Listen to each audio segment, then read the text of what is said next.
Hello, everybody. Hi there. My name is Julia Flynn Worry, and I'm so happy to be with you this evening. It is Wednesday, and it's 10 o'clock, almost 10:01.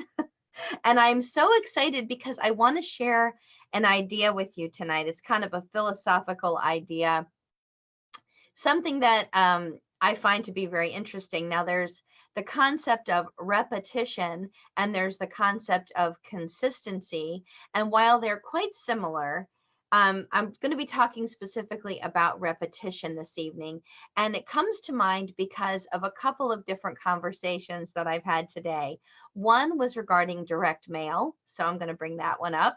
And then the other conversation was about going and doing in person calls and talking to people that I've never spoken to before, either in person or on the phone. So either way, so repetition has been something that's come up over and over and over, ha ha ha, again, throughout the years. But repetition has been a really good friend of mine, and in a couple of different ways. So first, it's kind of how I develop a system or a protocol. So I'm looking for a repetitive set of actions that I can turn into a system so that I can have duplicatable results.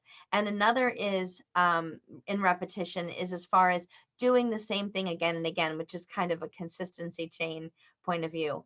But I also want to talk about some other key factors. So you may or may not have heard of this idea where you go out, you buy a new car, let's say it's a yellow Volkswagen Bug, and you go out and you buy it, and it just seems that no matter where you go, everywhere you go, all you see are little yellow punch buggies. See, my car was a little red Beetle, but wherever you go, you see a little yellow bug, a little yellow beetle everywhere you go, everywhere you're driving. And you think, wow, how is it possible? I never saw these cars on the road before. And now everywhere I go, I see that. Well, I looked up what that's called. There's a couple names. The first is frequency illusion. The second name for it is recency illusion. And then the other name for it is Bader-Meinhof. Bader-Meinhof. I would stick with frequency illusion, but there you go. And this is actually what happens. What happens is that someone mentions something that you're interested in. You're thinking of buying a car. So they mention a kind of car, a Volkswagen Bug. And then you think about your favorite color is yellow, and you have this idea in your head, and you're interested. And then someone else says something about that. Hey, have you heard about the Volkswagen? Or, hey, have you been looking for a new car? And it starts to build and build and build. And then what happens is your brain has this affirmation going on, and you have what's called selective attention. So selective attention turns into frequency illusion.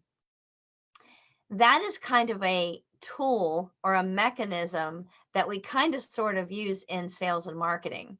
Not that it's with intention, because I don't actually go around thinking I'm going to use frequency illusion. But what's happening is that I'm building a protocol, or I'm building a set of channels. I've called it the gauntlet before. I'm building a series of actions that will kind of increase selective attention, which will increase frequency illusion. And I really never knew about what those terms were until this evening when I started looking it up, when I was thinking, how do I describe this correctly? So indirect mail, which I don't know if you all knew this or not, but I started in the business world in direct mail. I bought printing for a big direct mail ad agency down in Tyson's Corner, Virginia. And that's all I did. And I loved it. I loved everything about direct mail. I learned about lists. I learned about frequency. I learned about all kinds of great stuff. And then when I started Word of Mouth, my company, in 2002, I started it helping dentists to grow their practices, whether they were open practices already or brand spanking new and hadn't opened yet, through direct mail. So at that time, we weren't using web, we weren't using social media and things like that. So I used direct mail. And what I was doing was suggesting this philosophy of ongoing over and over and over mailings. In doing that, it creates the selective attention, and it starts to create the frequency illusion. Because what happens is once you become consistent in how often that you're mailing and how often you're sending out the same message, people start to see it and it starts to get into their brain. It's kind of like this. You wake up in the morning and you hear a commercial on the radio, and it is for that fast food chain that we've all gone to since we were little kids with Ronald McDonald. And you hear this commercial when your alarm clock goes off. You turn on the TV to look at the weather. There's a ticker at the bottom of the page and it says, stop by for a cup of coffee with Ronald McDonald. And then you see a commercial and it's singing the song and whatever their current song is. And then you go and you sit down to read the newspaper and you look and there's a coupon, come and have lunch with Ronald McDonald. And you get in your car and you're driving and you see a billboard and it says, have lunch with Ronald. And then you're driving a little bit further and you see the Golden Arches and you see this over and over and over again. And it's building this idea and it's layering in your mind to get you to go in and have lunch there, right? Whether or not you do is another story, but that's the idea, is to create this idea in your head. So in marketing, I'm kind of trying to do the same thing, and I know you all are as well. So that brings me to a couple of ideas that I wanted to share with you that I've used in both sales and in marketing over the years. And a couple of those things are this. First and foremost, develop a protocol that is multiple channels with the same information and be as consistent and as repetitive as you can possibly be. A couple of good examples of this are when I'm doing text message marketing. I don't change my wording, my script, and I don't change my list. I will send a text message to the same list 10, 15, 30 times over and over and over again. People think, oh my gosh, people will be angry. No, they won't. They'll opt out. If they don't want to see it, they will opt out. Same thing with email campaigns. You can send very consistent, the same information again and again and again so that people start to see you. And it actually becomes part of your brand, right? They start to see the same message, they start to read it over and over again, and it starts to be repetitive and it's sharing the information. When you start to combine things together, phone calls, mailings, emails, text message, in-person trade shows, social media marketing, and you start to build a whole little world, a universe of the same messaging, that message, when they're seeing that over and over again, will actually start to become selective attention, which will then turn into frequency illusion. So it's kind of interesting. Maybe that doesn't happen in the beginning. Maybe it doesn't happen 3 or 6 months, but when they start to see the same message over a long period of time, it really does build up and becomes greater in sales. So just being consistent.